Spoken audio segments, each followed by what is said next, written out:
ጤና ይስጥልን ክቡራን ተመልካቾቻችን ሲሳያጌና ከሉዓላዊ ሚዲያ ማክሰኞ መጋቢት 2 2017 ዓመተ ምህረት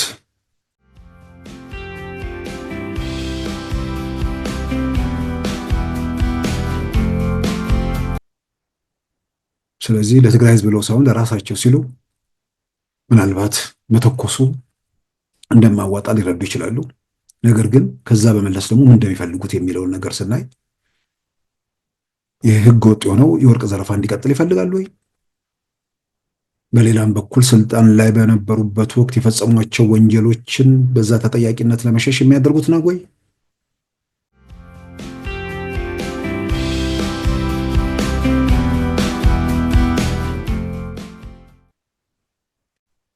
ሶስተኛው ጀነራል ማሾ የሚባሉት ናቸው። እኚህ ሰውዬ ብዙ አደባባይ አይታዩም፣ በመግለጫም በምንም አይታዩም እና ራሱ እንትኑ ሲገቡ ገርሞኛል። ይሄ ምንድነው እገዳው ሲገቡ ግን ያው ከውስጥ ሆኖ ከጀርባው ነው የሚሰሩ ሰዎች አሉ ማለት ነው። ለኢትዮጵያን ግን ጀነራል ማሾ ማለት የኢትዮጵያ የቲፒኤልኤፍ ስልጣን የለቀቀበትና የጠቅላይ ሚኒስትር አብይ ወደ ስልጣን የመጡበት ዘመን ላይ የነበረ የሁከት የግርግር የቀውስ ዘመን ላይ በቀጥታም በዛው ተዘዋሪም ቀውሱ ላይ ሚና የነበራቸው ሰው መሆናቸው በኋላ ላይ በአደባባይ የተገለጸ ሰው ናቸው።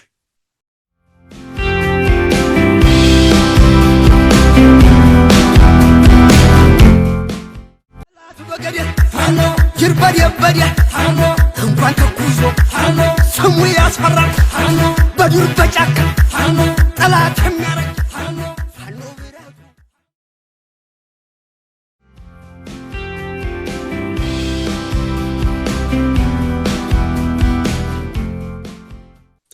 በዛሬው ፕሮግራማችን በእነዚህና በሌሎች ወቅታዊ ጉዳዮች ላይ ትኩረት አድርገናል። አሁን ወደ ዕለቱ ዜና እናመራለን። የትግራይ ጊዜያዊ አስተዳደር መዋቅሮችን የማፍረስ እንቅስቃሴ በተግባር እየታየ መሆኑን አቶ ጌታቸው ረዳም ገለጹ። ትናንት መቀሌ ላይ በሰጡት መግለጫ ጊዜያዊ አስተዳደሩ አሁኑ ያለውን የትግራይ ክልል ማስተዳደር የማይችልበት ሁኔታ መፈጠሩንም በመግለጽ ጋዜጣዊ መግለጫውን ተከትሎ በ3 ጀነራል መኮንኖች ላይ የእገዳ እርምጃም ወስደዋል። ያለ መንግስት ውሳኔ ህዝባችንና ወጣቱ ወደ ሁከት፣ የጸጥታ ኃይላችንን ደግሞ ወደ እርስ በርስ ግጭት ብሎም ህዝባችንን ወደማይወጣበት ቀውስ የሚያስገቡ አደገኛ እንቅስቃሴዎች ቀጥለዋል በሚል መንደርደሪያም ስለሆነም እርሶ መግባባት ላይ እስኪደረስ ከመጋቢት 1 2017 ጀምሮ ላልተወሰነ ጊዜ ከአዛዥነቱ የታገዱ መሆኑን አስታውቃለሁ በማለት ሜጀር ጀነራል ዮሐንስ ወልደ ጊዮርጊስ ወይንም ጆን መዲድ፣ ሜጀር ጀነራል ማሾ በየነ፣ ብርጋዴር ጀነራል ምግባ ኃይሌ ከሰራዊት አዛዥነት መታገዳቸውን ትናንት ይፋ አድርገዋል። የትግራይ ጊዜያዊ አስተዳደር ፕሬዝዳንት አቶ ጌታቸው ረዳ እዚህ ውሳኔ ላይ ከመድረሳቸው ቀደም ብሎ ባለፈው ሳምንት ይፋ በሆነውና ለጸጥታ ኃላፊው ለሌተና ጀነራል ታደሰ ወረደ በጻፉት ደብዳቤ የሰራዊቱ ውሳኔ በሚል ህገወጥ ጉባኤ ላካሄደው አካል ስልጣን ለመስጠት የተጀመረው እንቅስቃሴ እንዲቆም በማለት በጻፉት ደብዳቤ እንቅስቃሴው አደገኛና የማያባራ ቀውስ የሚያስከትል በመሆኑ በአስቸኳይ እንዲገታ ሲሉ የካቲት 26 2017 በጻፉት ደብዳቤ አሳስበው ነበረ። በዚህ ደብዳቤያቸው በየመንደሩና በየወረዳው ሰራዊት እያሰማሩ የመንግስት መዋቅር ለማፍረስ ማህተም ለመቀማት የሚደረግ እንቅስቃሴ ስርዓት አልበኝነትን ከመፍጠር ውጭ የሚያስገኘው ውጤት እንደማይኖርም አሳስበው ነበረ።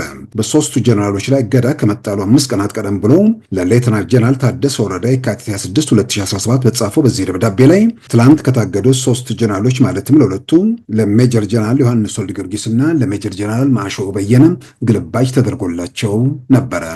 የትግራይ ጊዜያዊ አስተዳደር ፕሬዝዳንት አቶ ጌታቸው ረዳ ትናንት ማምሻውን እገዳ ማውጣታቸውን ተከትሎ በዶክተር ደብረጽዮን ገብረ ሚካኤል የሚመራው ህወሓት ሌሊት 9 ሰዓት ላይ በማህበራዊ ገጹ በለቀቀው ጽሑፍ ድርጊቱ የትግራይን ሰራዊት ለመበተን የሚደረግ እንቅስቃሴ ነው ሲል አውግዟል። የትግራይ ጊዜያዊ አስተዳደር ፕሬዝዳንት የሆኑትን አቶ ጌታቸው ረዳንና በጊዜያዊ አስተዳደሩ ኃላፊነት ላይ የሚገኙትን ብሔራዊ ክህደት በመፈጸማቸው ከስልጣን ተነስተዋል የሚለው መግለጫ ከህግና ከስርዓት ውጭ ተግባራቸውን ቀጥለዋል ሲልም ከሷል። የህዝባችንን አንድነት በመከፋፈል የትግራይን ሁለንተናዊ አቅም በማዳከም ክህደት የፈጸመው ቡድን አሁን ደግሞ በትግራይ ላይ ታወጀውን የዘር ማጥፋት ለመፋለም የተደራጀውን የትግራይ ሰራዊት ለመበተን ተግባሩን ቀጥሏል ሲል ከሷል።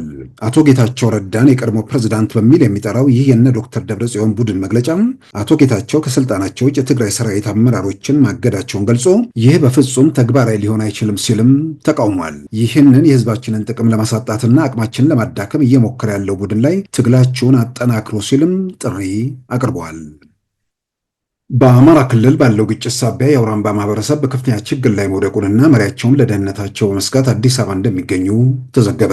ተማሪዎች ወደ ትምህርት ቤት እንዳይሄዱ በፋኖ ተዋጊዎች መከልከላቸውንም አልጀዚራ ዘግቧል። የአውራምባ ማህበረሰብ መሪ ልጅም በፋኖ ታጣቂዎች ከእገታ አምልጠው አዲስ አበባ መግባታቸውን፣ ሌላ ነዋሪ መታገቱን በዚሁ ዘገባ ተዘርዝሯል። ፒተር ያንግ የተባለ ጸሐፊ ወደ ስፍራው ተጉዞ ያጠናቀረውና ትላንት አልጀዚራ ላይ በቀረበው ጽሑፍ በአማራ ክልል የተከሰተው ግጭት በአውራምባ ማህበረሰብ ኑሮ ላይ ያሳደረውን ተጽዕኖ ነዋሪውን በማነጋገር አስነብቧል። ቁጥራቸው 600 ያህል ከሚሆነው ከዚህ ማህበረሰብ ውስጥ ሰዎች ታግተው 1 ሚሊዮን ብር መጠየቃቸውን የማህበረሰቡ መሪ ዞምራ ኑሩ ከልጃቸው ጋር አካባቢውን ለቀው አዲስ አበባ መግባታቸው በዘገባው ተመልክቷል። ታጣቂዎቹ የዞምራን ልጅ ለማገት ሲያስሱ መቆየታቸውንም አልጀዚራም አስነብቧል። ትምህርት ቤቶች ስራ እንዲቀጥሉ በመንግስት በኩል ፍላጎት ቢኖርም በፋኖ ተዋጊዎች በኩል ትምህርት እንዲቀጥል ፍላጎት የላቸውም በማለት ከአዲስ አበባ አስተያየታቸውን ለአልጀዚራ የሰጡት የማህበረሰቡ መሪ ዙምራ ኑሩ እኛ ሰላም እንሻለን፣ ሁሉም ግጭቶች ምክንያታዊ በሆነ ውይይትና ክርክር መፍትሄ ያገኛሉ ብለንም እናምናለን ሲሉም ተናግረዋል። የአውራምባ ማህበረሰብ በደርግ የስልጣን ዘመን የመጨረሻዎቹ ዓመታት አማጽያንን ትደግፋላችሁ በሚል አካባቢያቸው እንዲለቁ ተገደው እንደነበርና የኢህአዴግ መንግስት ከገባ ከ2 ዓመት በኋላ እንደ አውሮፓውያን አቆጣጠር በ1993 ተመልሰው መስፈራቸውን በዘገባው ተመልክቷል። በጋራ በመስራትና በትብብር ክፍፍልን በመሻገር ቀውሱን አስወግደን ለኢትዮጵያ ሰላምን ማረጋገጥ እንችላለን ሲሉ የ76 ዓመቱ ዞምራ ኑሩ በአልጀዚራ በኩል ጥሪ አቅርበዋል።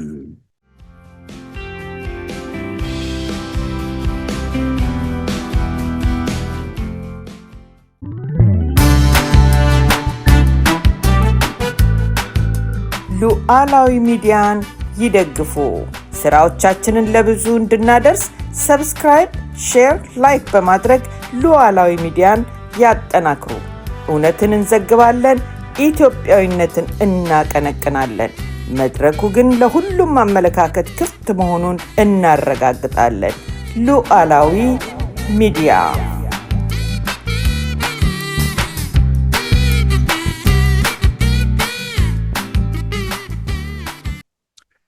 ክቡራን ተመልካቾቻችን በዜና ላይ እንደተከታተልነው የአውራምባ ማህበረሰብን በተመለከተ አልጀዚራ በትናንትናው ዕለት ያወጣው ዘገባ እንዲሁም በህዝባዊ ወያኔ ሓርነት ትግራይ መካከል ያለው ክፍፍል ውጥረቱ ከጊዜ ወደ ጊዜ እየጨመረ በተለይም በትናንትናው ዕለት አቶ ጌታቸው ረዳም 3 የህወሓት የጦር ጀነራሎችን ከአመራርነት ወይ ደግሞ ከሰራዊት አዛዥነት ማገዳቸውን ተከትሎ በዶክተር ደብረጽዮን የሚመራው ህወሓት ከውድቅት ሌሊት በኋላ ከሌሊቱ 9 ሰዓት ላይ የሚያወጣውን መግለጫ በማህበራዊ ገጹ ለጥፏል። እንግዲህ ምናልባት በትግራይ ውስጥ ያለውን ሁኔታ በተመለከተ ከዛ ቀውስ፣ ከዛ ትርምስ፣ ከዛ ሁሉ አውዳሚ ሁኔታ በመውጣት ወደ ተሻለ ሁኔታ ውስጥ ህብረተሰቡ ይሄዳል ተብሎ ሲጠበቅ ከስልጣን ጋር በተያያዘ በሆነ መንገድ መሆኑ ምንም በማያጠራጥር መልኩ እንግዲህ ችግሮች ከቀን ወደ ቀን መፍትሄ ያገኛሉ ሲባል እየተባባሱ መሄዳቸውን የሚጠቁሙ ነገሮች ናቸው ያሉት።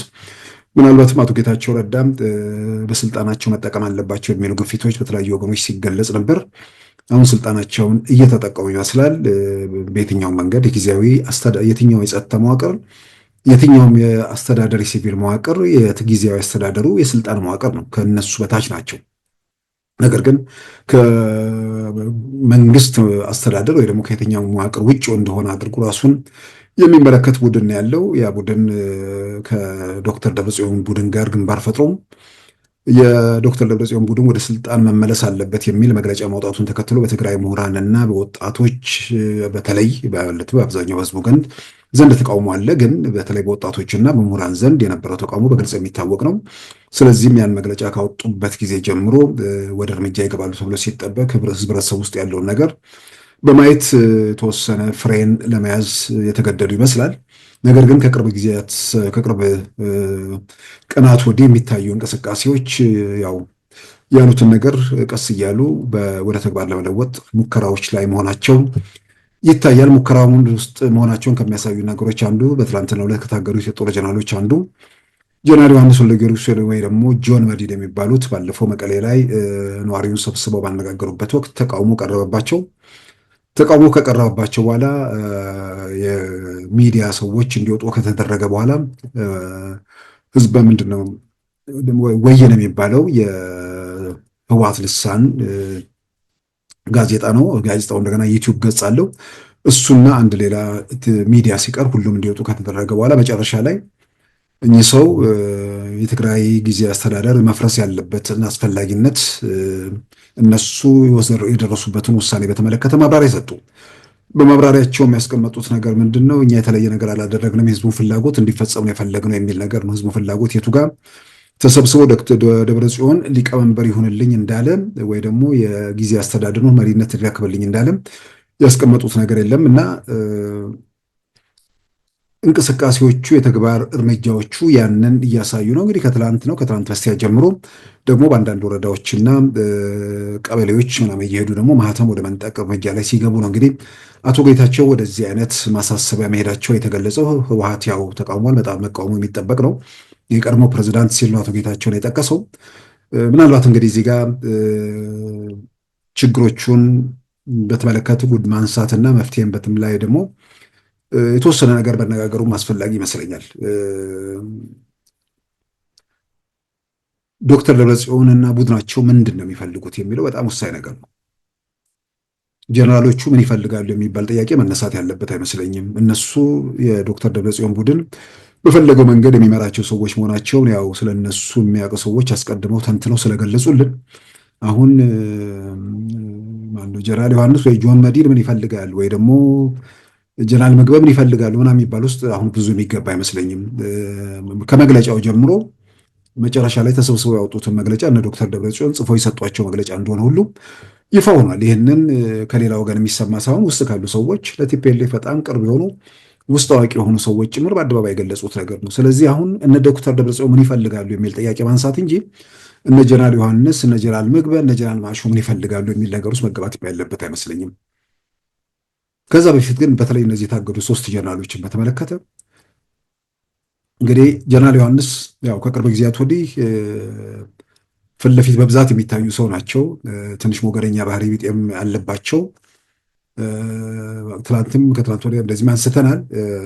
ሰውየው የሚያውቁት የለመዱት የሚጠብቁት ህዝብ ተሰብስቦ ሲጨበጨብ ብቻ ነበር።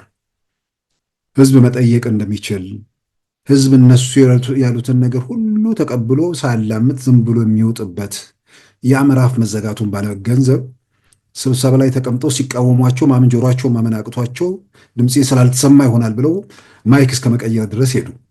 ግን ሰው እየተቃወመ ነበር። ስለኚህ ሰው መጀመሪያ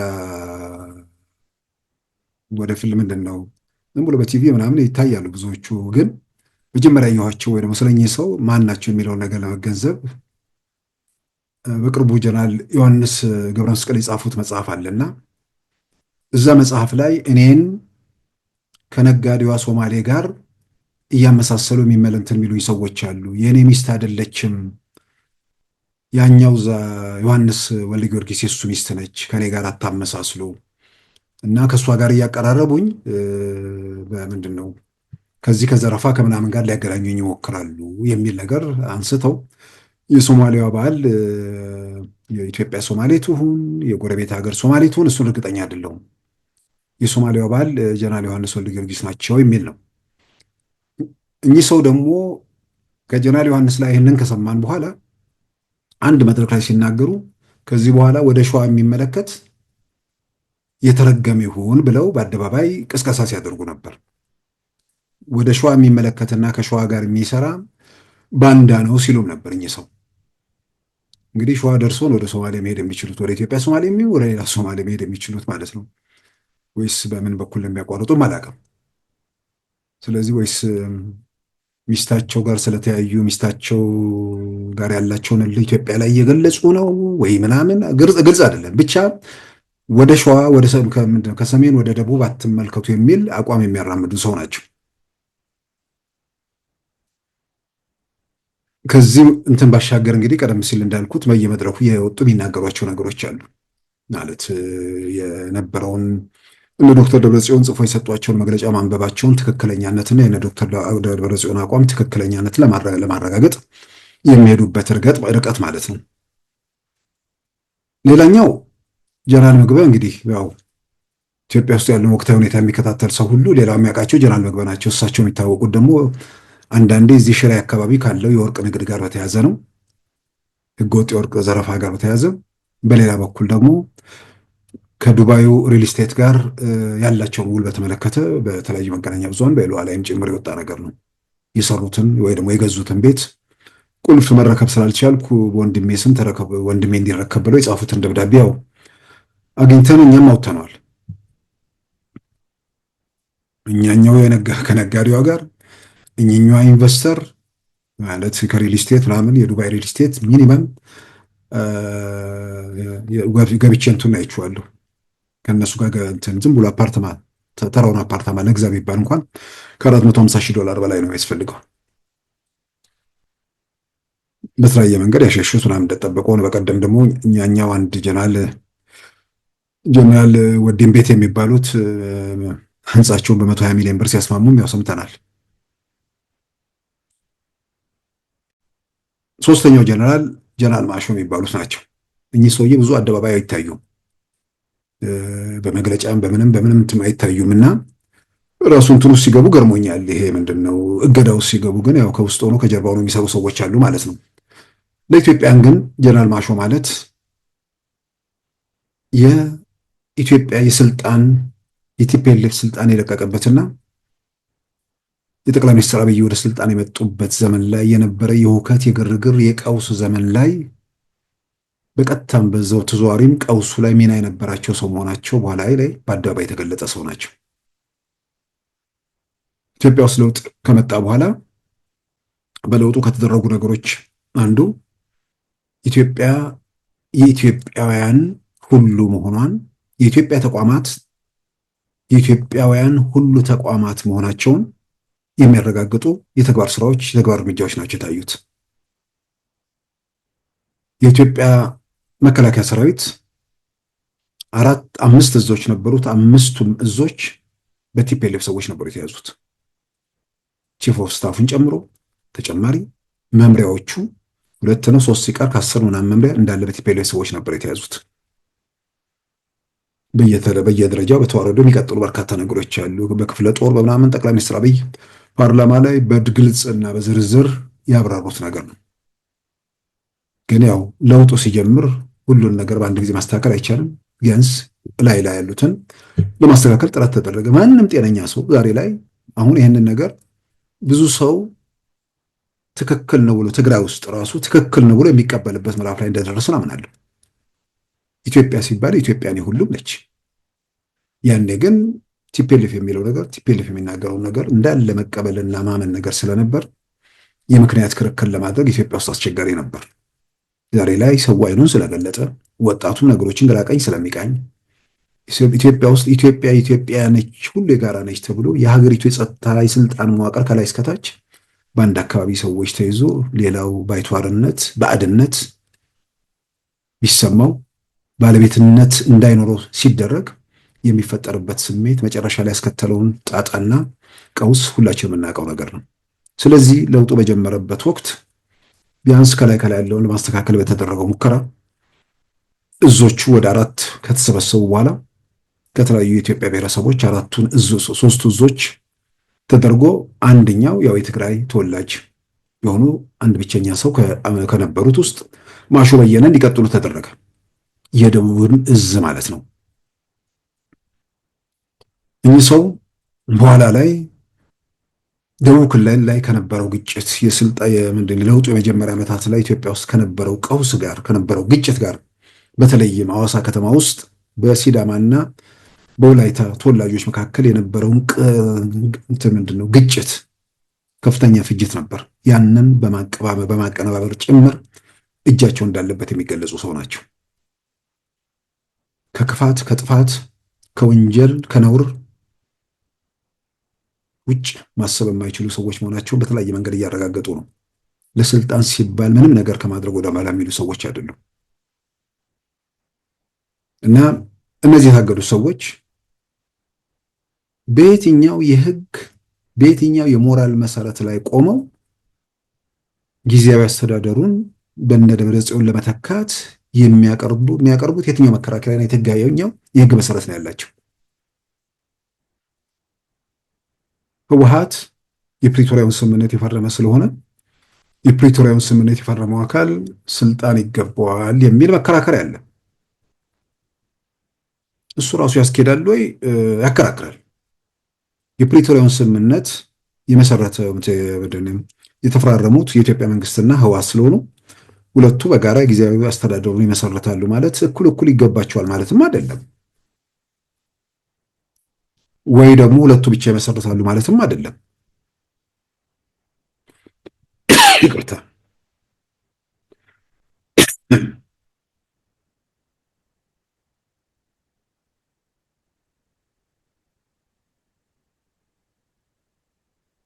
ወይ ደግሞ የሊቀመንበርነቱ ስፍራ ለህወሓት ይሰጣል ማለትም አይደለም።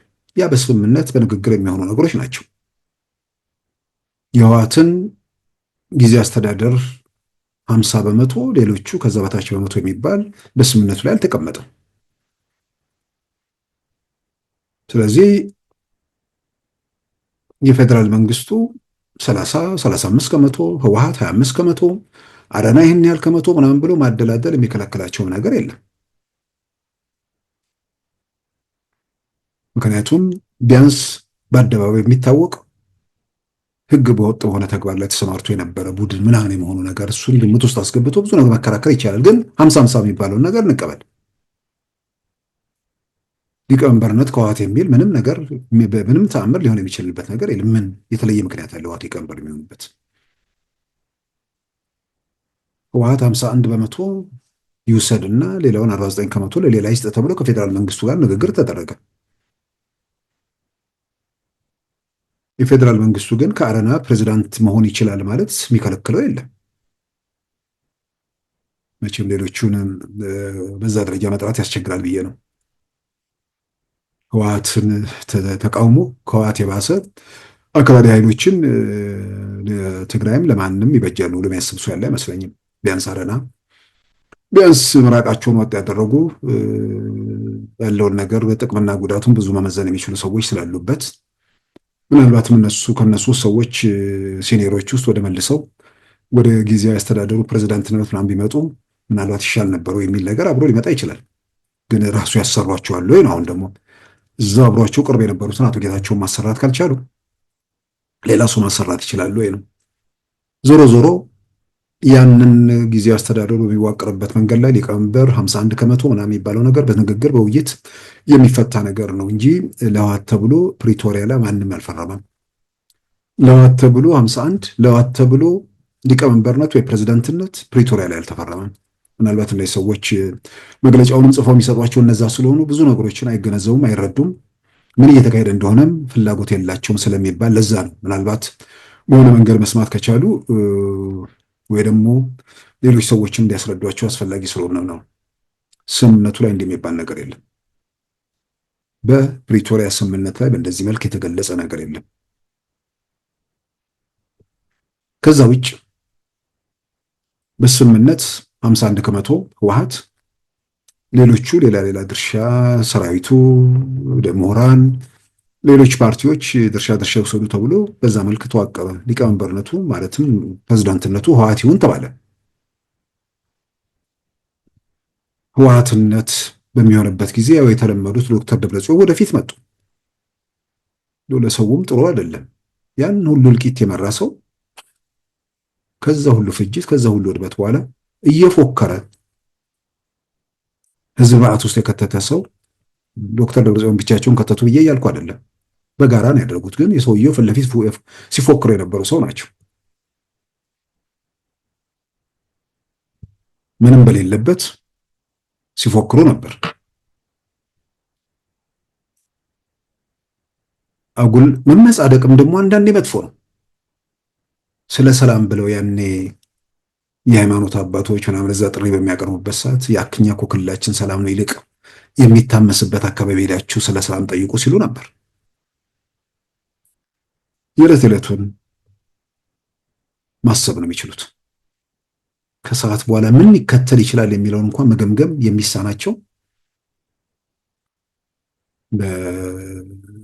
በዘረኝነት ድንዛዜ ውስጥ ወይ በስልጣን ድንዛዜ ውስጥ ወይ ደግሞ በንዋይ ድንዛዜ ውስጥ ያሉ ሰዎች ሊሆኑ ይችላሉ።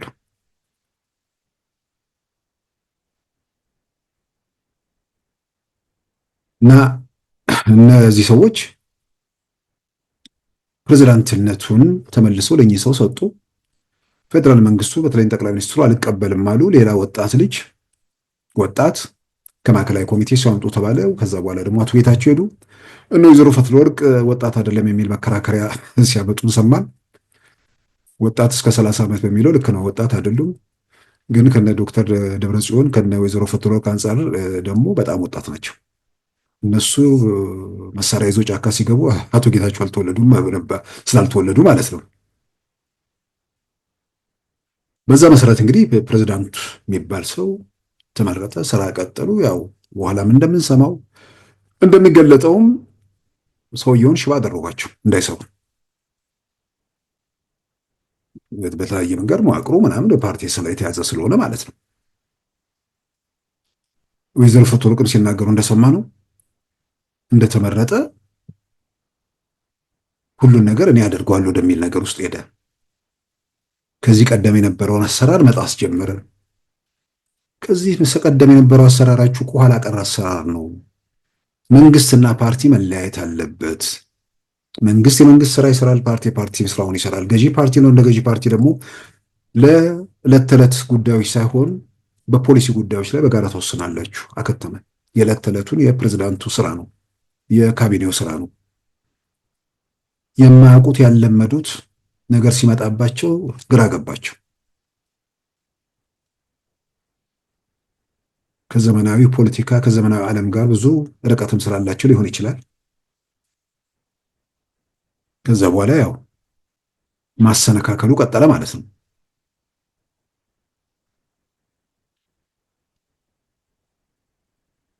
ትግራይ ውስጥ ስራዎች መስራት አልተቻለም። እንዲህ አይነት ምናምን የተለያዩ ችግሮች፣ ህብረተሰቡን ጥያቄ ያለመመለስ፣ የተፈናቃዮች ማዕት ነገሮች ይነሳሉ። እነሱ ሁሉ አልተመለሱም። ለዚህም ተጠያቂ ማድረግ ነገር መጣ። ከዛ ደግሞ ጉባኤ እናካሄዳሉ። ጉባኤ አካሄዱ። አሁን እነዚህ የጦር መኮንኖቹ ማድረግ የነበረባቸው ጊዜ አስተዳደሩ ስራውን መስራት አልቻለም። ጊዜ አስተዳደሩ ስራውን መስራት ያልቻለው አስተዳደሩን በያዙ ሰዎች ደካማነት ነው ወይንስ በሌላ መንገድ ስራቸውን እንዳይሰሩ የሚያደናቅፍ ኃይል አለ? ስራቸውን እንዳያከናውነው የሚያደናቅፍ ኃይል ካለ ደግሞ ተጠያቂው እነሱ ናቸው። የጸጥታ ኃላፊነት የተረከቡት እነሱ ስለሆኑ ህግና ስርዓት ማስከበር አለባቸው። የሚያደናቅፉ አካል ከመንግስት መዋቅር ውጭ ሆኖ የፓርቲውን መዋቅር ተጠቅሞ ስራ አላሰራ ካለ ስራ እንዲሰራ የማድረግ ግዴታ አለባቸው። የፓርቲ ሰራዊት አይደሉም። ቢያንስ የጊዜያዊ አስተዳደሩ እንደ ፖሊስ እንውሰዳቸው። እንግዲህ ከፖሊስ በላይ ናቸው እንትናቸው። ስለዚህ መንግስት ነው የሚያዛቸው። ያንን ማድረግ ነበረባቸው። ለትግራይ ህዝብ የሚጨነቁ፣ ለትግራይ ህዝብ የሚያስቡ፣ ለትግራይ ህዝብ የሚቆጩ ከሆነ ያንን ነው።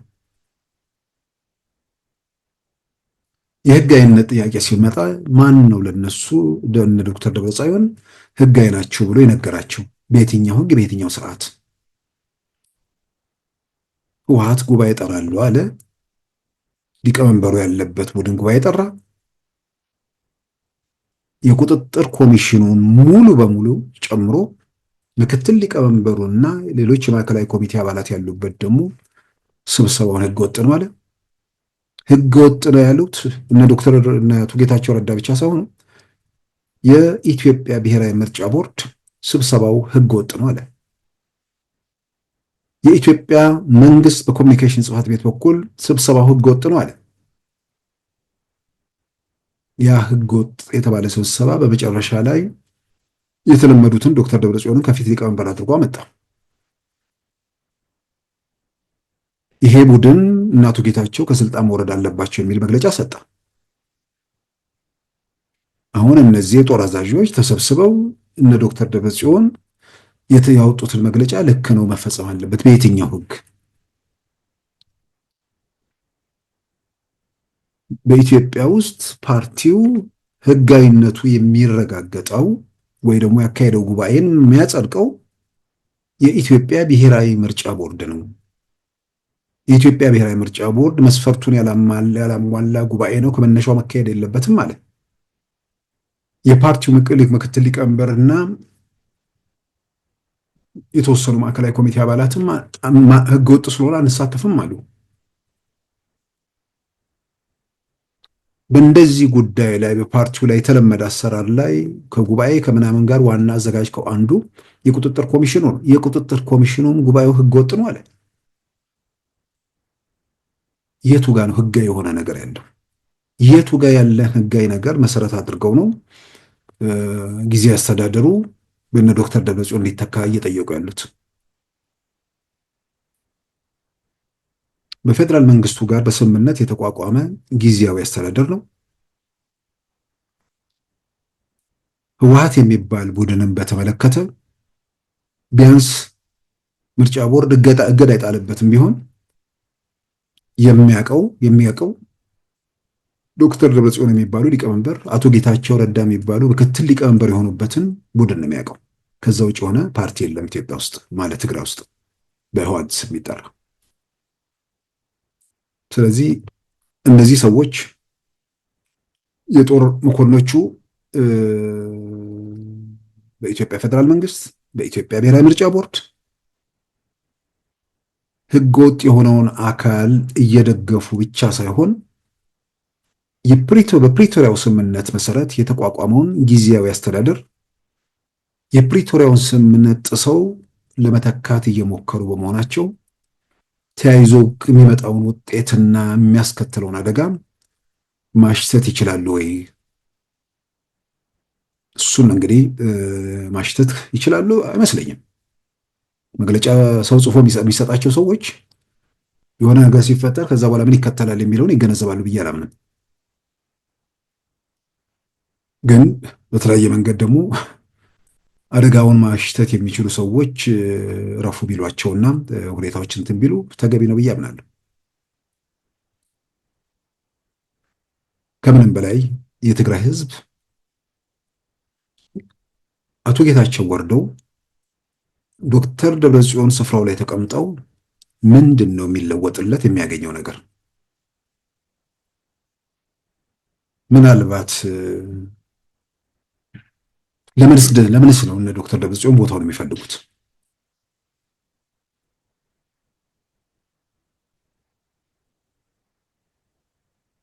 ከዚህ በኋላ አብደዋል ወይ ውጊያ ያስባሉ ወይ ብዬ ልናገር አልኩና መቼስ ጤነኛ ሆነው ያውቃሉ የሚል ምላሽ ወደ አእምሮ መጣ።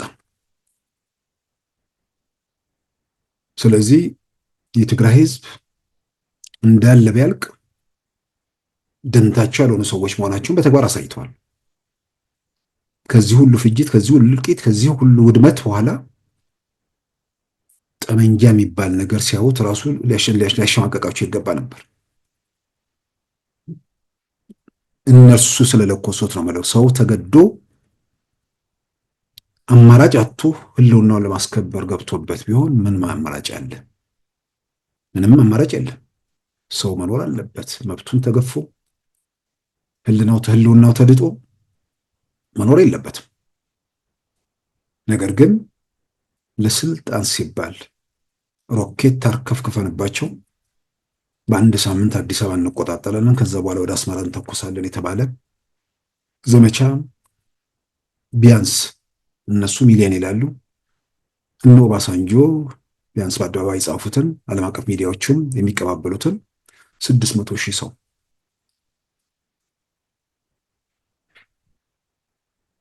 600,000 ከጥቂት ዓመታት በፊት የጅቡቲ ህዝብ ማለት ነው። የሁሉ እልቂት ተፈጥሮ ሰው ከዚህ በኋላ ስለ ስልጣን ያስባል?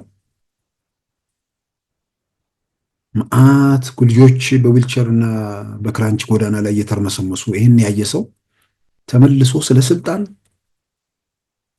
ስለሚያስገኘው ጥቅም እንደዚያ ያስባል? የተወሰነ ቲፒኤልኤፍ ሲባል የሆነ ነገር የሚጎድል ነገር እንዳለ ነው የሚታይ በብዙ መልኩ። እና ምንድን ነው የሚፈልጉት? እንዳልኩት መቼ ጤነኛ ሆነው ያውቃሉ የሚለው እንደጠበቀ ሆኖ ቢያንስ ለራሳቸው ያስባሉ፣ ይፈራሉ። አሁን ሌሎቹ ላይ ተዋላ እነ አቶ ስብሃት ከጉድጓድ ውስጥ እንዴት እንደወጡ ሌሎቹ ትልልቆቹ ደግሞ እንዴት ህይወታቸውን እንዳጡ አይተዋል። ስለዚህ ለትግራይ ህዝብ ብለው ሳይሆን ለራሳቸው ሲሉ ምናልባት መተኮሱ እንደማዋጣ ሊረዱ ይችላሉ። ነገር ግን ከዛ በመለስ ደግሞ ምን እንደሚፈልጉት የሚለውን ነገር ስናይ ይህ ህገ ወጥ የሆነው የወርቅ ዘረፋ እንዲቀጥል ይፈልጋሉ ወይ? በሌላም በኩል ስልጣን ላይ በነበሩበት ወቅት የፈጸሟቸው ወንጀሎችን በዛ ተጠያቂነት ለመሸሽ የሚያደርጉት ነው ወይ? የኤፈርት ሀብትን በተመለከተ እሱን ለመቆጣጠር የሚደረግ ጥረት ነው ወይ?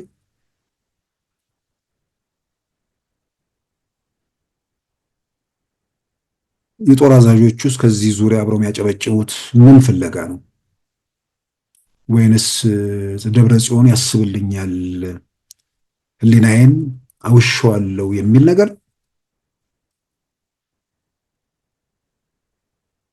ከዚህ ቀደም አንስቼዋለሁ። አንድ በትግራይ ፖለቲካ ውስጥ ትልቅ ቦታ የነበራቸው ሰው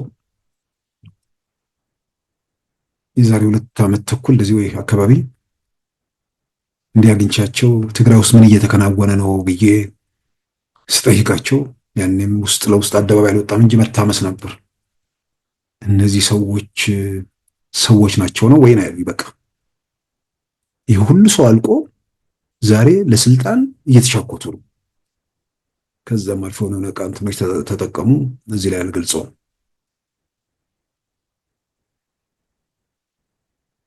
እና ምንድን ነው የሚፈልጉት? ስልጣን ምንድን ነው? ወንጀል ተጠያቂነት ሽሽት ነው? ሀብት ለመሰብሰብ የሚደረግ ሙከራ ነው?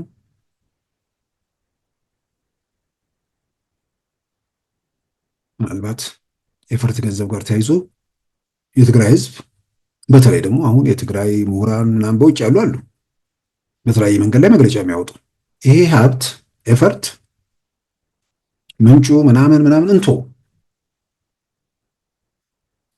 የትግራይ ህዝብ ነው ተባለ። ቢያንስ አሁን ይሄን የትግራይ ምሁራን በትግራይ ጉዳይ ላይ ይመለከተኛል የሚል ሰው ይሄኔ ነው መታገል ያለበት። ይሄ ንብረት ሙሉ በሙሉ ከቲፒኤልኤፍ ከአቶ ጌታቸውም ይሁን ከዶክተር ደብረጽዮንም ወጥቶ በትክክል የትግራይ ህዝብ ንብረት መሆኑን የማረጋገጥ ስራ መሰራት አለበት።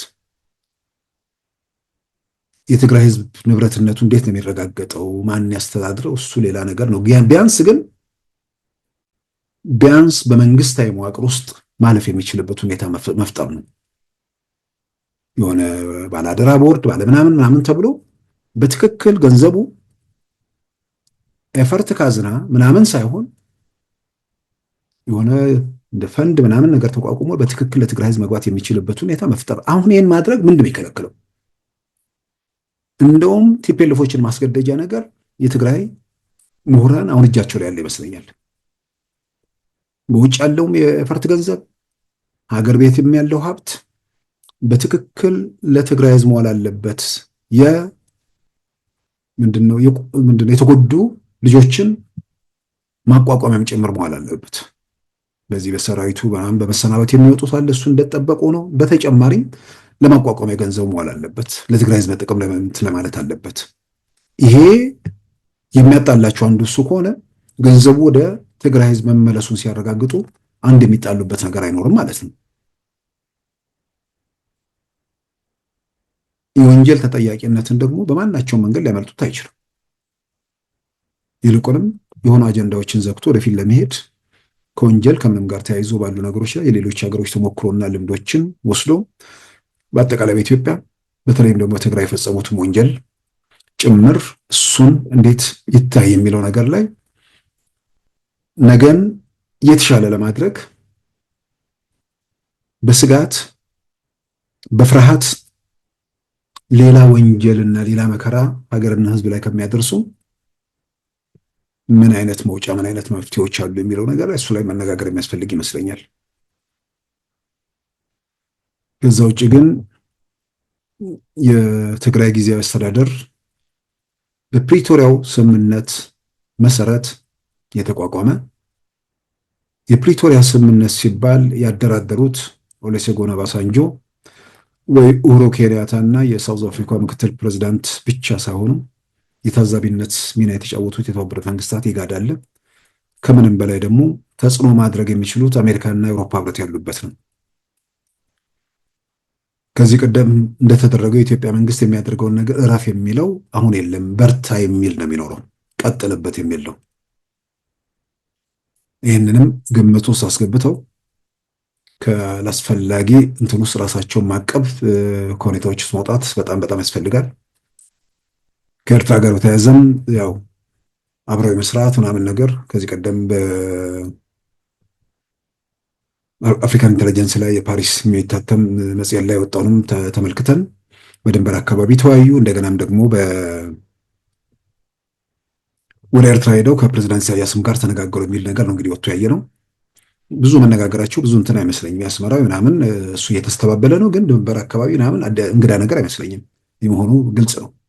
አክቲቪስቶችን አስመራ ምንድነው ዋሽንግተን በሚገኘው የኤርትራ ኤምባሲ ማዋየታቸውን የተመለከተ ወደ 3 ገጽ ዶክመንት ላይ ደርሶት ትናንት አቅርቦ ነበር። የዋሽንግተን የሚገኘው የኤርትራ ኤምባሲ በትዊተር ገጹ አይቻለው ሐሰት ነው ብሏል። ሐሰት ቢያንስ በሉዓላዊ ደረጃ በመረጃ ደረጃ የመረጃ ምንጭ የምንላቸው ላይ እምነት ይዘንም ጭምር ነው የምንለው። በዛ መልክ የቀረቡ ነገሮች በርካታ ጉዳዮች ናቸው የተነሱት። የኤርትራን ጥቅም ወይ ደግሞ በተዛባ መረጃ ኤርትራ ላይ የተቀነባበረውን ነገር ለመከላከል በሚል ነገር ነው። በዛ ላይ የተዘረዘሩ በርካታ ጉዳዮች አሉ። በትናንት በዜና ሸፍነነዋል። እርግጥ ነው የኤርትራ ኤምባሲ አስተባብሏል። ማስተባበሉን እዚህ ላይ መግለጽ እችላለሁ። ነገር ግን ደግሞ አድርጌያለሁ ብሎ ደግሞ የቱም አካል ደግሞ ይሄንን ማረጋገጫ እንደማይሰጥም የሚጠበቅ ነገር ነው። መረጃው ከ2 ወራት በኋላ ደግሞ ነው የወጣው። መረጃውን ለማግኘት የ2 ወራት ጊዜ መውሰዱን ግምት ውስጥ የሚገባባቸው ነገሮች አሉ። ትልቁ ነገር በግሌ ደጋግሜ የምለው ኤርትራም ኢትዮጵያም እንደ አውሮፓ አቆጣጠር ከ1961 እንደዚህ አካባቢ ጀምሮ ወደ 60 ምናምን ዓመት 65 64 65 ዓመት አካባቢ የቀጠለ እንትን ውስጥ ነው ያሉት። የወንድማማች ህዝብ መካከል በቃ መቋጫ በሌለው ነገር ውስጥ ከአንዱ ምዕራፍ ተሻገረ ሲባል ሌላው ጋር እየሄደ ቅርቃር ውስጥ ሲገባ፣ ከወረቡ ምዕራፍ ወጥቶ መንገዱ ተደላደለ ሲባል ሌላ ቅርቃር ውስጥ እየተገባ የሚቀጥል ነገር ነው የሆነው። ስለዚህ ከዚህ አጠቃላይ አዙሪት እንዴት እንውጣ የሚለው ነገር ነው እንጂ የሚጠቅመው ከሆነ ቡድን ጋር እየተቧደኑ ከሆነ ጋር እየተያሉ ምንም የሚጠቅም ነገር ያለ አይመስለኝም። ከምንም በላይ ደግሞ በኤርትራ ወገን ያሉ ሰዎች መረዳት ያለባቸው በተለያየ መንገድ ኢትዮጵያ ውስጥ ባለው ሁኔታ አንዳንዴ በቅንነት ነገሮችን መልሚያው ኢትዮጵያውያንን እንደ ኢትዮጵያ ዜጋ የኢትዮጵያ ጥቅም እንደሚያሳስባቸው አድርገው መመልከት አለባቸው። የተወሰነ ወገን ሁልጊዜም አፍራሽ የሆነ ነገር ለኢትዮጵያ የሆነ ነገር ግርግር ተፈጥሮ ሁከት ተፈጥሮ ከፍርስራሹ ውስጥ የሆነ ነገር አገኛለሁ ብሎ በእንደዚህ አይነት ምኞትና ቅዠት የሚባክነው ስላጨበጨበ የሚሆነው ነገር ትክክል ነው ማለት አይደለም።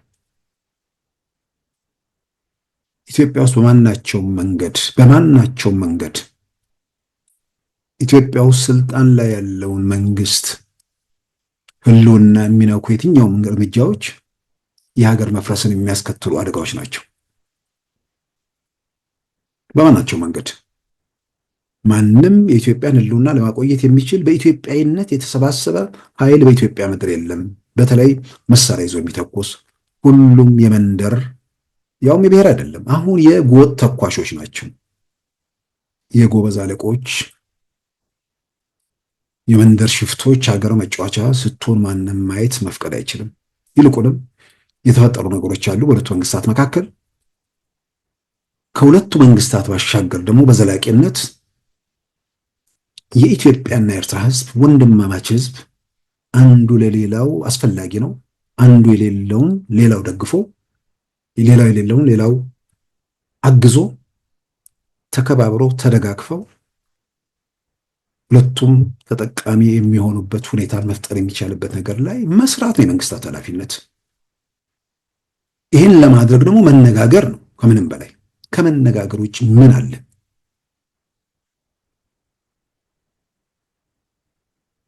መሳሪያ ወይ ሽፍትነት እንቅስቃሴ ላይ ካሉት ሰዎች ጋር መነጋገር ወይ ከቲፒኤልኤፍ ጋር መነጋገር የኢትዮጵያን ችግር አይፈታም።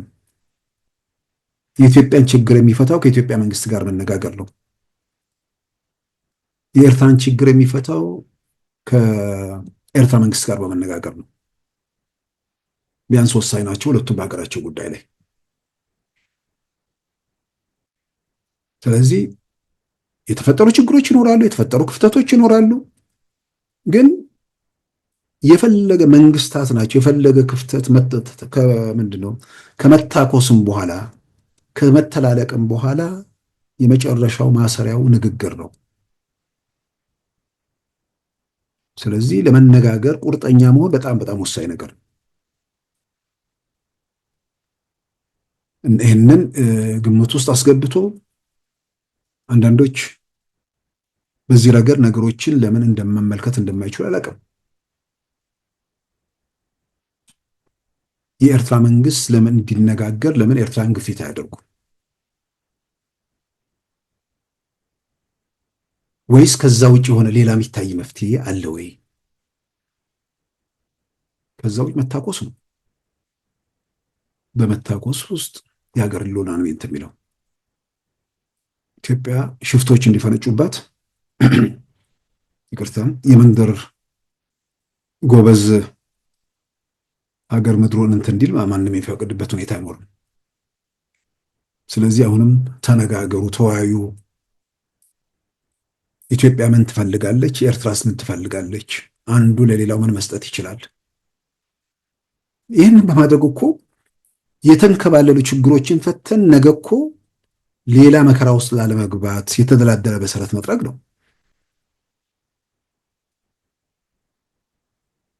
ይህንን በዚህ ላይ መስራቱ ለማንም ይጠቅማልና አንዳንዴ ነገሮችን ስናይ ከራሳችን ፍላጎት ከራሳችን ምኞት ብቻ ከሆነ የተሟላ ስዕልና የተሟላ ግንዛቤ አይኖርም።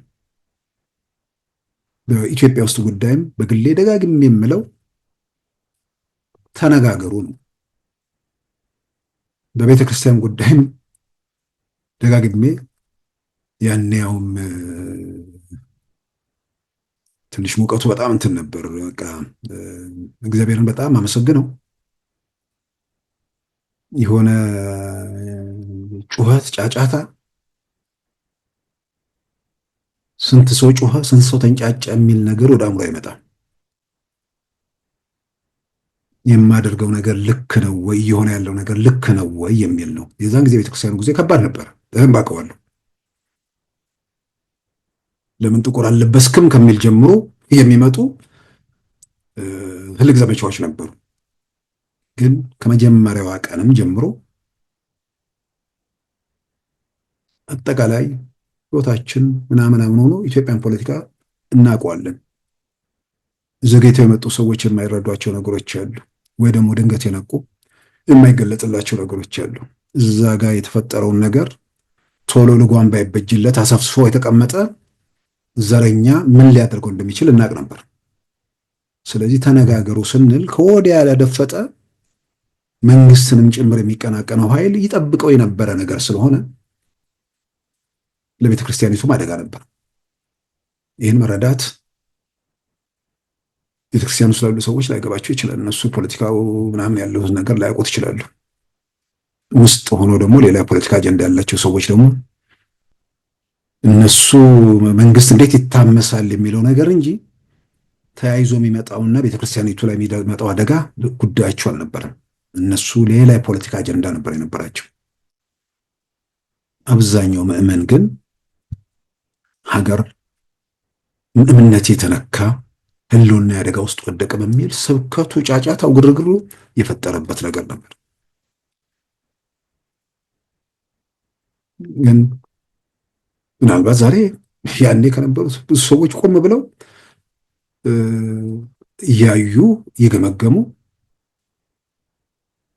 የፖለቲካ ሴራና ተንኮል እንደነበረበት የተገነዘቡ በደንብ እንዳሉ እረዳለሁ። ይህን የምለው ወደኋላ የማስታውሰው የንግግር አስፈላጊነት ሁልጊዜም ተነጋገሩ። በመነጋገር ነው። ማትስማማ ከመነጋገር የተሻለ ነገር ወደ መፍትሄ የሚያደርስ ነገር የለም። ተታኩሶም እንኳን ትነጋገራለህ። ሳትታኮስ ውጭ ብለህ ተነጋግረህ የምትፈታው ነገር ካለ እዛ ላይ ትኩረት ማድረግ ነው። ይሄ የንግግርን አስፈላጊነት በጣም በጣም እንትን ማለቱ በተለይ በመንግስታቱ መካከል ምናልባት የኢትዮጵያ መንግስትና የኤርትራ መንግስት መነጋገር ቢጀምሩ ይሄ ምናምን ላይ መረኮዛለሁ ብሎ ትግራይን እያመሰ ያለው ኃይል እሱም ቶሎ አደብ ሊገዛ ይችላል። ምሸሽበት አለ። ቢያንስ የሆነ ነገር ረብሼ መንግስት የሚመጣብኝ የሆነ ቦታ አሻሻለሁ የሚል እሱን ተስፋ አድርጎ ሊሆን ይችላል። ምን እንደሚሸሽበት ቦታ አለመኖሩን ማረጋገጥ ያስፈልጋል። የትግራይ ሰላም እንዲረጋገጥ። የትግራይ ሰላም መረጋገጥ ለኤርትራም ይተርፋል፣ ይጠቅማታል። ከምንም በላይ ላግባባቸው ሁለቱም መንግስታት ነገር ደግሞ ተነጋግሮ መፍታት ነው። ኢትዮጵያ ምን ትሻለች? ምን ጎደለባት? ኤርትራ ምን ትሻለች? ምን ጎደለባት? ማን ምን ሊሰጥ ይችላል? እና በአጠቃላይ እኔ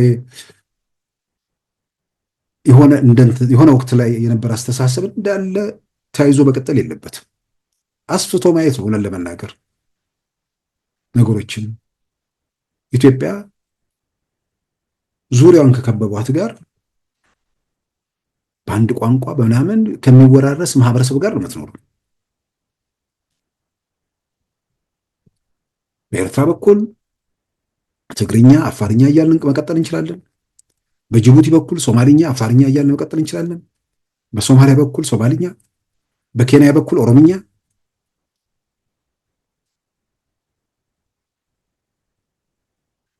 እንዲህ እያልን በዙሪያውን ካለ ኢትዮጵያን ማለት አካባቢው ሀገሮች ጋር ሌላው ቀርቶ የኢኮኖሚ ትብብርና ምሎም በጊዜ ሂደት ውስጥ አንድ ሀገር መሆን የሚቻልበት ሁኔታ ለምንድን ነው የማይፈጠረው? ድሮ በነበርንበት ሁኔታ ወደፊት መቀጠል እንችላለን። ምንድን ነው ትልቅ ሀገር፣ ግዙፍ ሀገር፣ ትልቅ ኢኮኖሚ ለምን እንታጠራለን በሆነ ቦታ ላይ? እንደዛ አድርጎ ሁሉ ነገሮችን አስፍቶና አልቆ ማየት ቢያንስ ወደ አንድ ሀገር ባይኬድ እንኳን በቃ ድንበርን አፍርሶ የጋራ ተጠቃሚነትን እንዴት ነው ለትውልድ ያንን ትቶ ማለፍ የሚቻለው?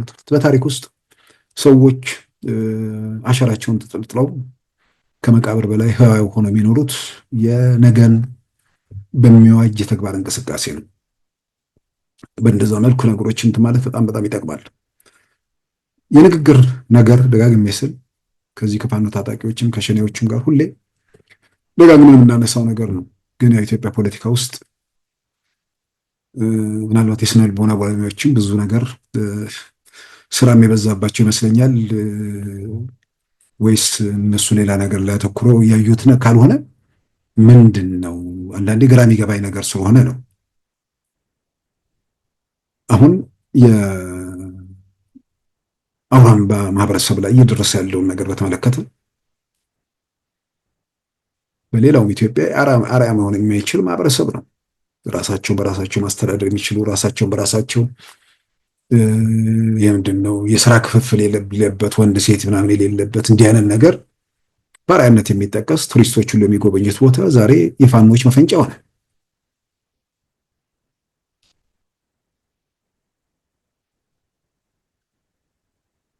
አስገራሚው ሁሉም ቦታ ላይ የፋኖች አንዱ ተግባር ልጆች ትምህርት ቤት እንዳይሄዱ ማድረግ ነው። አውራምባም ላይ ያደረጉት ይሄንን ነው። ያው እንግዲህ መንግስት ምናምን የሚል ሰው ሊኖር ይችላል። መንግስት መከላከያ ሰራዊት ቀበሌ ምናምን እየሄደ እንትን ሊል አይችልም። አሁን እንደምንረዳው የሚሊሻዎች ስራ ነው። ሚሊሻዎቹን እያሰለጠኗቸው ነው።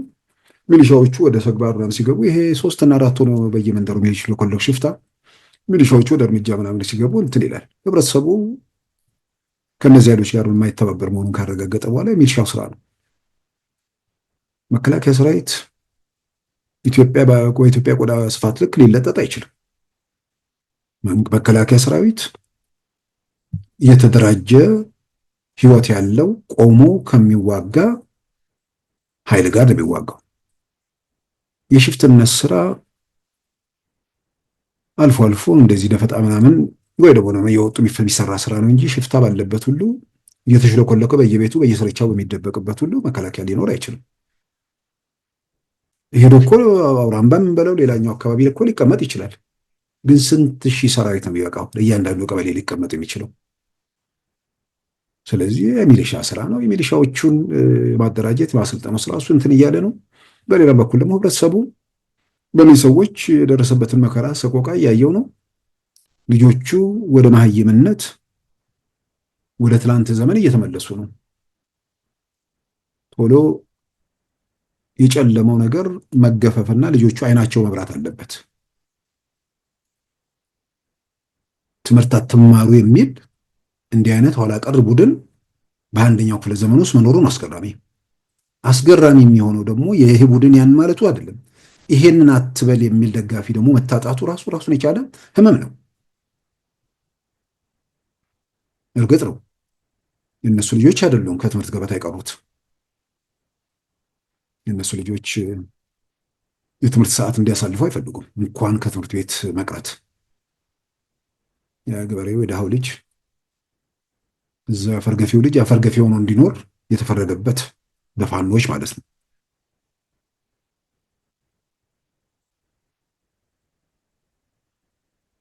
እነዚህ ኃይሎች ያው ዛሬ ያሉበት ሁኔታ ይታወቃል። ቢያንስ እዚህ ቀበሌ ደረስን፣ ይህን ቦታ ያዝን የሚባል ተረት አሁን ቆሟል። ሲያልፉ እንኳን ፎቶ መነሳት የሚችሉበት ሁኔታ ተከልክለዋል። አሁን ያንን ነገር የለም። ይልቁንም እዛው ሲፎክር ሲቀሰቅስ ምናምን የነበረ አሸንፋለሁ ምናምን እያለ ወጣቱን ሲቀሰቅሱ የነበሩ ከሀገር ሊሸሹ ሲሉ ቁጥር ስር መዋላቸው እንግዲህ የተሰማ። አሁን አንድ አርቲስት የአማራ ክልል ማስ ሚዲያ ላይ ነው ያየሁት።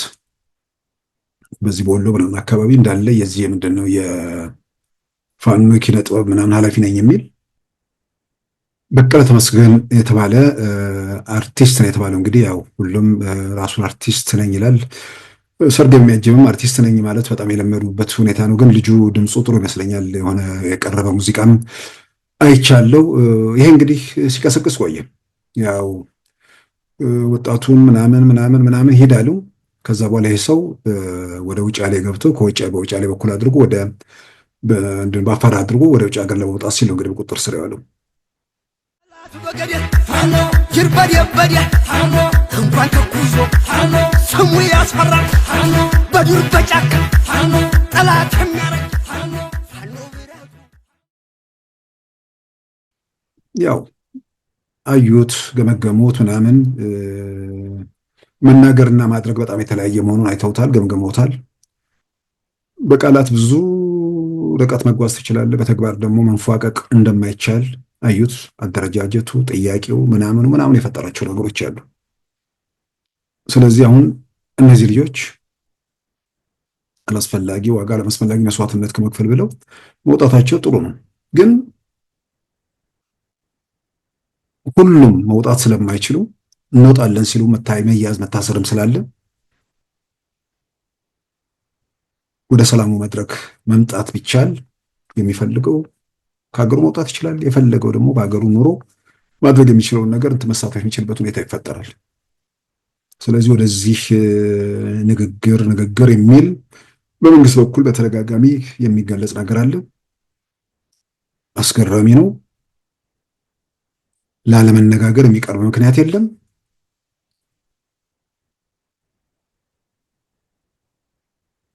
አንዳንዴ ምክንያት ተደርጎ የሚቀርቡ ምንትኖች አስገራሚ ናቸው፣ አሳፋሪ ናቸው።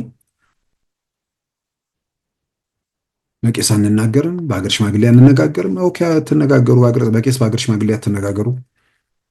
በፈረንጆች ከፈለጋችሁ በፈረንጆች ፈረንጅ ሀገር እሺ፣ የሚለው ነገር ሁሉ መጥቶ የውጭ ሰዎች ሁሉ ገብተው እንትን እያተባለ ነው። ምንድን ነው ጥያቄው? ምን እንዲሆን ነው የሚፈልገው? እኔ ለዚህኛው እዚህ በየመንደሩ ለሚተኩሰው አይደለም። ይህን በየመንደሩ የሚተኩሰውን ሰው በተለያየ መንገድ የሚደግፈው አካል ነው መልስ መስጠት ያለበት። የህብረተሰቡን ጉስቁልና እንዴት ነው የማያሳስባቸው? መንግስትን እንጎዳለን። መንግስትን አትጎዱትም። በቃ መንግስት የራሱ ሌላ ሌላ ነገር ውስጥ ነው ያለው። የምንድን ለሚትሻለ ምናምን እየተወ ስራውን እየሰራ ነው። ይልቅ እየተጎዳ ያለው ህብረተሰቡ ነው። ህብረተሰቡንም ደግሞ በቃ ከእንደዚህ አይነት እንትኖች ደግሞ የማውጣት የመንግስት ኃላፊነት ነው። ግን በየስርቻው በየምናምን ሁሉ ነገር ደግሞ ማድረግ እንደማይችልም ማንም ሰው ግምት ውስጥ ማስገባት አለበት። እና እኔ እግዚአብሔርን አይፈራም። እንደው እግዚአብሔርን መፍራት አይኖር ቢያንስ ለዛ ለሚጎሳቆለው ህዝብ ሲባል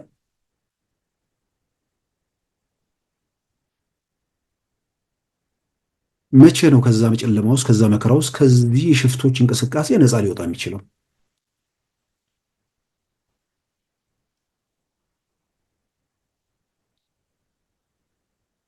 የመነጋገር አማራጭ መጥቶ የመነጋገርን አማራጭ ገፍቶ ህዝብ ማጎሳቆል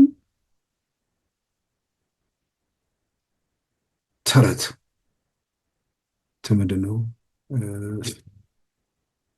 ካራቆሬ ነው ምንድን ነው? አሁን ከደረስን ተንደርድረን አዲስ አበባ እንገባለን። አሁን እንዲህ አይነት ተረት አሁንም አይቆምም። ይሄ ለመዋለ ህፃናት ልጆች የማይነገር ነገር አደባባይ እየገለጹ ሲናገሩት አያፍሩም? ሲያስተጋቡት ይህንን እንትን የሚሉ ሰዎች አይሸማቀቁም? ነውር ቀልድ ነው ተብሎ እኮ እንዳይወሰድ ሰው እየሞተ ነው፣ ሰው እየተጎሳቆለ ነው።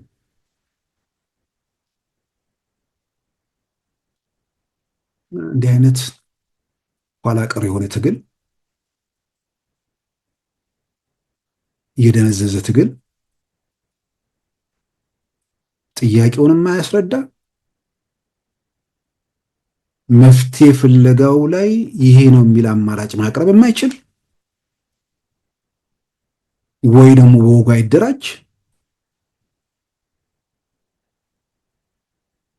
ይህንን የሆነ ትልቅ ማህበረሰብ ወኪል አድርጎ ራሱ መጥራት ራሱ አሳፋሪ ነው።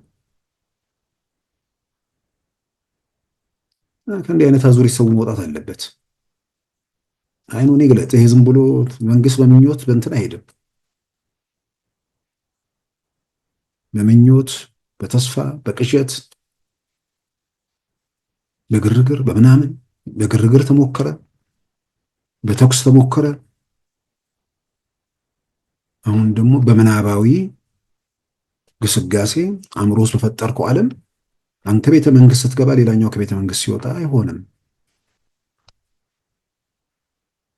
ከእውነታው ጋር ራስን ፊት ለፊት ማስማማት በጣም በጣም አስፈላጊ ነው። እንዲህ ካስፈለገም ለምን እንደሚሄድ ህብረተሰቡን አስረዳው። እሱ በመሄዱ አንተ የምትሞላው ነገር ካለ ምን እንደሆነ ገለጽለት። ህብረተሰቡ ስል የአንድ አካባቢ ህብረተሰብ አይደለም፣ የጋራ ሀገር ነው። በመንደር የሚያስቡ ሰዎች ሀገር ሊመሩ እንደማይችሉ እኮ ከቲፒኤልኤፍ ላይ ማረጋገጫ የለም።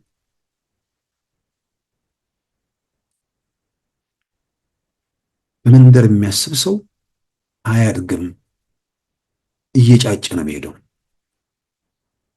ኢትዮጵያን የምታክል ትልቅ ሀገር መርተው መጨረሻ ላይ አድዋ የምናምን እያለ ነው እነ ደብረ ጽዮን ነው የምናያቸው። ትጫጫለህ እንጂ አትፋፋም። አእምሮ እየኮሰመነ ነው የሚሄደው። አፈጣጠር እንደዛ ነው። የሆነ ቦታ ላይ ቋጥቆማ ዘረኝነት እንደዛ ነው። መጨረሻ ላይ ያንተና ወንድሞች እህቶች ምናምን አይነት ነገር ትሆናለህ። ስለዚህ እንደዚህ አይነት በዘር የተደራጁ ሰዎች ለኢትዮጵያ ቤተ መንግስት በተአምር በህልምም በምንም አይድረሱበት ብቻ ሳይሆን ለኢትዮጵያ ማሳያት በዘር የተደራጁ ሰዎች የኢትዮጵያ ቤተ መንግስት በራፉም እግዚአብሔር አያሳልፋቸው ነው ብለው አሁን ቤተ መንግስት ያሉት ውስጥ በዘር የተደራጁ አይደለም የሚል መከራከር ይመጣል። አስገራሚ የሆነ ነገር እዛው ውስጥ ሆነው ቤተ መንግስት ውስጥ ምንድነው በዘር የተደራጁት ውስጥ ሆነው በዘር የተደራጁትን ፈንቅለው የመጡ ሰዎች ናቸው። በነገራችን ላይ አጋጣሚ ሆኖ አሁን ግንባር ቀደም ሆነው የሚታዩት ሰዎች ደግሞ የፓርቲው ሰዎች አይደሉም፣ ወታደሮች፣ በኋላ ደግሞ የቴክኖሎጂ ሰዎች ጠቅላይ ሚኒስትር አብይም ምክትል ጠቅላይ ሚኒስትር አቶ ተመስገንም ኢህአዴግ ከፈራረሰ በኋላ ሊጠጉኑት ሞክረው ህዝባዊ ሊያደርጉት ሞክረው መጨረሻ ላይ ወደ ምንድነው ብአዴንና ኦህዴድ ለመግባት ችለው ህወሓቶች ጋር ደግሞ ለመግባት እነ ዶክተር እነ ቢኒያም እነ ኮሎኔል ቢኒያም ደግሞ ህወሓት ጋር ለመግባት ጠይቀው ህወሓት ከልክሏቸው፣ ምክንያቱም ሲያዩት የሆነ የፈራረሰ የደካከመ ስብስብ ነው፣ ምናልባት ህይወት ሊዘሩት እንግባ ብለው ተመካክረው ሲሄዱ ብአዴንና ኦህዴድ ተቀበለ፣ ህወሓት እነ ቢኒያምን ከለከለ። ስለዚህ በዛ መልክ ያለፉ ናቸው። በአብዛኛው በቆሻሻ ውስጥ ያለፉ ሰዎች አይደሉ። በነገራችን ላይ ይህንን እንደውም አንዳንዴ የቆሻሻ ውስጥ በጣም የተነከሩ ሰዎች አፋቸውን ሞልተው ሲናገሩ ይገርመኛል። በየትኛውም ነገር ውስጥ ግን በቆሻሻ ውስጥ የሚያለፉ ሰዎች ቆሻሻውን ተዋግተው ቆሻሻውን አጽድተው የራሳቸውን አስተዋጽኦ ሲያደርጉ ለእነዛም ክብር አለ። ግን እነዚህ አሁን ጠቅላይ ሚኒስትር አብይንም ምክትል ጠቅላይ ሚኒስትር ተመስገንም ሌሎችንም በዛ መልክ መጥራት አይቻልም። ስለዚህ ወደ ዘር ፖለቲካን ከመጣን በዘር ውስጥ አይደለም ያለፉት እነዚህ ሰዎች አብዛኛው ሁለቱ በተለይ እና ሌሎችም ይኖራሉ በኢትዮጵያ ሀገር መከላከያ ሰራዊትና በእንትን ውስጥ ያለፉ ሰዎች ናቸው። እንዳልኩት ደግሞ በዘር ውስጥም አልፈው ለሆነ ማህበረሰብ ተጎዳ፣ ተጠቃ፣ የሆነ በደል ደረሰበት ብለው በዛ ስሜት ሄደው ግን ያ ስሜታቸው ሌላውን ለመጉዳት እስካልሆነ ድረስ ደግሞ በተግባር ደግሞ ያን የገለጹ ሰዎች አሉ። ስለዚህ በማናቸው በአደባባይ ሁሌ በድፍረት እኮ የምናገረው በየትኛውም መስፈርት አሁን ኢትዮጵያ ውስጥ ስልጣን ላይ ካለው መንግስት የተሻለ ኢትዮጵያዊ ስብስብ የለም። ማለትም በተለይ ጠመንጃ የሚተኩሱት ጋር ሌላ በፓርቲ ምናምን ደረጃ አሉ። ጠመንጃ አንስቶ በተቃውሞ ውስጥ ያለ አንድም ኢትዮጵያዊ ቡድን የለም። ሁሉም የሰፈር ነፃ አውጪ ነው። ኢትዮጵያ ከሰፈር ነፃ አውጪዎች በላይ ነች። የሚገባት ትልቅ ራዕይ ያለው ሀገራዊ ህልም ያላቸው ሰዎች ናቸው ለኢትዮጵያ የሚመጡት እንጂ የመንደር አውደልዳይ የመንደር ፖለቲከኛ ለኢትዮጵያ ከዚህ በኋላ ቦታም ስፍራም እንደማይኖረው ግንዛቤ ውስጥ ማስገባቱ በጣም በጣም ይጠቅማል። ተነጋገሩና ከዛ ከየስርቻ ከመርመጥመጥም ውጡ። ያልመሮም ኬንያ ነበር፣ አሁን የለም። መሸሻ መጠገያ እሷ ነበረች። እድሜ ለኬንያ ፖሊስ። ሆነን ለመናገር ትልቅ ባለውለታችን ናቸው። ብዙ ነገሮች ተለውጠዋል። ስለዚህ ተነጋግረው በቃ የሆነ ወቅት ላይ የሆነ ችግሮች ተፈጥረዋል። በሆነ ወቅት ላይ ሰዎች ያጠፋሉ። እዛው ላይ እንበቃቀል ስንል ነገር እናበላሻለንና ወደፊት እንሄድ። ስለዚህ ወደ ሰላሙ መድረክ ተመለሱና ችግሮችን በውይይት በንግግር ለመፍታት የሚደረገው ጥረት ላይ አስተዋጽኦ አድርጎ ቲፒኤልኤፎችም በተለይ የቆሙ ቀሩ ቡድን አእምሮውን አፍታቶ ቢያንስ የትግራይ ህዝብ ከመከራ ከስቃይ የሚወጣበትን በትልቋ ኢትዮጵያ ላይ በነፃነት በባለቤትነት ከዚህ ቀደም እንደነበረው ሳይሳቀቅ ቲፒኤልኤፍ ዘመን አልተሳቀቀም ማለት አይቻልም። በእነሱ ሳቢያ ሲሳቀቅ ነበር። የሆነ ነገር ኮሽ ባለ ቁጥር በእነሱ ኃጢአት በእነሱ ወንጀል ግራ የሚጋባበት ነበር። አንዳንዱ ደግሞ በዘረኝነት በምናምን በሌላውም የኢትዮጵያ አካባቢ ላይ ልክ እንደነሱ አክት ለማድረግ የሚሞክር ነበር። ያው አንዳንድ የተፈጥሮ ምናምን ችግር ነው። ስለዚህ አሁን በትልቋ ኢትዮጵያ ላይ ያለ ከልካይ በባለቤትነት በነፃነት መንቀሳቀስ የሚችሉበትን መንቀሳቀስ ዝም ብሎ መኖር ምናምን አይደለም። የፈቀደውን የፈለገውን በመብቱ በሀገሩ ማድረግ የሚችልበት ሁኔታ እንዲፈጠር ከዚህ ከሰፈር ከመንደር ከጥቅም ከአውራጃ ከምናምን ነገር ውስጥ ከመርመጥመጡ ወጥተው ቢያንስ የትግራይን ህዝብ ነፃነት ይስጡትና ወደፊት ሁላችንም እንራመድ በማለት የዛሬውን የመጋቢት 2 2017 ፕሮግራማችንን በዚሁ ያጠናቀናል። ጤና ይስጥልን።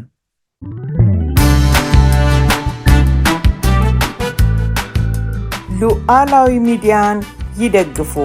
ስራዎቻችንን ለብዙ እንድናደርስ ሰብስክራይብ፣ ሼር፣ ላይክ በማድረግ ሉዓላዊ ሚዲያን ያጠናክሩ። እውነትን እንዘግባለን፣ ኢትዮጵያዊነትን እናቀነቅናለን። መድረኩ ግን ለሁሉም አመለካከት ክፍት መሆኑን እናረጋግጣለን። ሉዓላዊ ሚዲያ።